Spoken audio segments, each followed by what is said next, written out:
Guys, I got scam. So, nah, jadi ceritanya gini nih. Gue udah nabung dari lama banget nih buat beli si gaming laptop ini nih. Emang impian banget dari dulu kan. Lihat-lihat iklan di Instagram nih kan. Seret. Wah, diskonnya gila-gilaan, gimana nggak ngiler ya kan? Gila, diskonnya gila-gilaan, langsung tuh, boom, check out. Gak pakai mikir nih, check out gak pakai mikir. Seminggu nunggu kan, paketnya dateng ya kan, paketnya dateng, girang dong, girang. Dateng paket nih laptop nih, impian. Tapi pas dibuka, jeder. Isinya buku bro. What the isinya buku anjir, what the gila, itu nyesek banget sih. Tapi gue jadi kepo gitu, kok bisa sih kayak gini, kok bisa, it got me thinking, you know, kok bisa sih barang ini nyampe juga gitu loh ke rumah. Gimana sebenarnya kan ini barang bukan dari tempat tinggal gua gitu kan dari luar kota nih barang, kok bisa nyampe sini, gimana sih itu prosesnya, jadi penasaran gitu. Barangnya zong pula, nah cari-cari itu tuh kan, cari-cari. Nah jadi ada yang namanya proses distribusi. Nah, jadi proses distribusi itu serangkaian kegiatan yang bertujuan untuk memindahkan produk atau jasa dari produsen ke konsumen. Singkatnya gitulah. Proses ini melibatkan berbagai aspek, mulai dari strategi penempatan produk, pengelolaan rantai pasok, hingga pelayanan pelanggan. Nah, setelah belajar nih, nggak terkenal kan?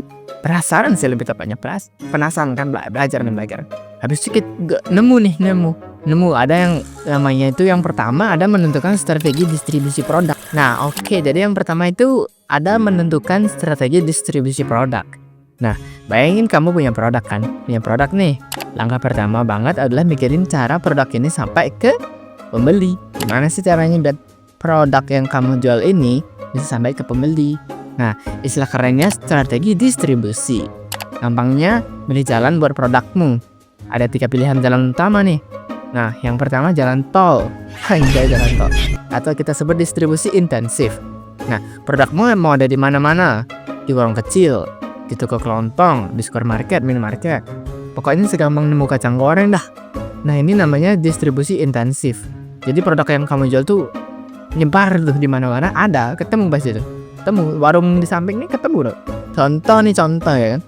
Permen, sabun mandi, sampo, kebutuhan sehari-hari lah, mie instan, minuman ringan nih, ada tuh pasti. Jadi distribusi intensif ini cocok buat barang-barang yang dibeli setiap hari gitu, kebutuhan sehari-hari dan sering banget dibeli. Yang penting gampang dicari dan ada di mana-mana. Nah itu yang pertama tuh, jalan yang pertama distribusi intensif.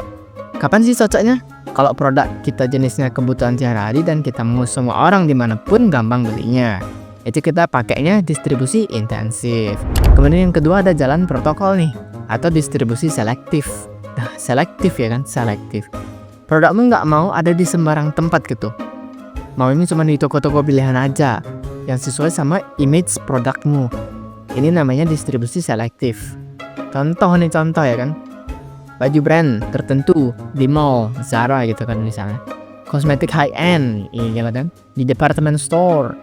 Gadget di toko elektronik resmi, nah gitu. Buat barang, intinya buat barang yang nggak tiap hari dibeli gitu dah. Dan orang-orang itu bisa milih-milih dulu barang yang pengen mereka beli gitu. Mikirin mereknya kah, kualitasnya kah, tempat belinya kah.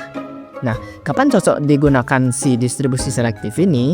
Itu cocok digunakan misal kita jual barang elektronik nih kan, kita jual barang elektronik atau fashion lah, yang agak mahal gitu lah, branded. Kita gak mau produk kita dijual di sembarang tempat gitu, biar kesannya ada kayak rare-nya itu loh, kayak tetap bagus gitu. Lanjut yang ketiga itu ada jalan khusus nih ya, khusus. Kita sebutnya distribusi eksklusif. Gila, eksklusif ya, eksklusif banget nih ya. Jadi produkmu itu super duper spesial, gak banyak orang yang punya dan cuma dijual di satu tempat aja gitu, atau beberapa tempat lah. Ini namanya distribusi eksklusif. Contoh nih ya, mobil mewah yang cuma ada di dealer resmi, jam tangan limited edition yang cuma dijual di butik tertentu, tas branded yang cuma ada di toko flagship. Nah jadi distribusi eksklusif nih ya, bikin produk jadi kesannya mewah gitu, rare, super rare, lah bayarnya ya. langka, eksklusif. Orang yang beli jadi merasa spesial gitu loh. Oke ini, bro, look at this bro, bro, you know what I'm saying? Gila, misalnya orang pakai mobil Rolls Royce, Lamborghini gitu kan. Berapa orang sih yang punya ini? Gitu lah, gila. Nah, jadi sebelum produk kamu itu masuk ke pasaran, pikirin nih dulu strateginya. Kamu mau lewat jalur mana nih mendistribusikan produkmu kepada konsumen? Siapa yang mau beli produkmu kah? Anak-anak, remaja, orang dewasa, ibu-ibu, bapak-bapak. Produkmu itu jenisnya apa? Kebutuhan sehari-hari, barang mewah, barang koleksi kah? Ada duit berapa?